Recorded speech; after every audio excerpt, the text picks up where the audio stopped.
Welcome to NS5 news.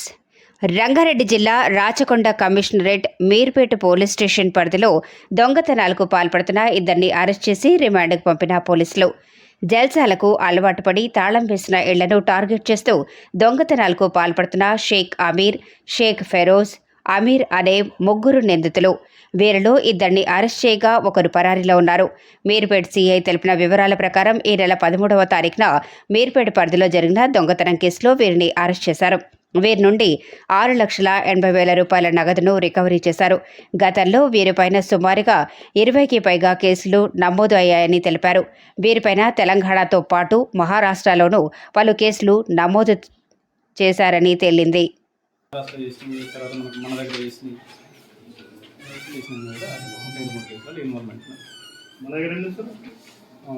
Visakha Nagar Almasguda దగ్గరలో మా Meerpet police station లిమిట్స్లో శ్రీనివాస్ అనే వ్యక్తిలో దొంగతనం జరిగింది.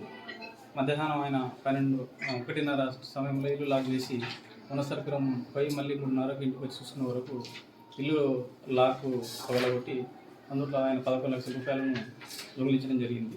ఇమీడియట్లీ వాళ్ళు పోలీసులకు వచ్చి కంప్లైంట్ చేస్తే కేసు బుక్ చేసుకొని తర్వాత మన CP Rajakonda CP Sudheer Babu sir, DCP crime sir, మన ఎల్బీనగర్ డీసీపీ సారు వాళ్ళ గైడ్లైన్స్లో, మా ఐసీపీ సార్ యొక్క గైడ్లైన్స్లో వాటిని 3 టీం తయారు చేసి ప్లస్ ఈ అఫెండర్స్ గురించి మేము చెప్తున్నాం. అదేవిధంగా మాకు ఈరోజు నిన్న సాయంత్రం నంది హిల్స్ బస్ స్టాప్ దగ్గర వీళ్ళ చెక్లో 10 గంటలకు వీళ్ళను క్యాచ్ చేయడం జరిగింది. వాళ్ళ దగ్గర నుంచి 6,83,000 రూపాయలను రికవరీ చేయడం జరిగింది.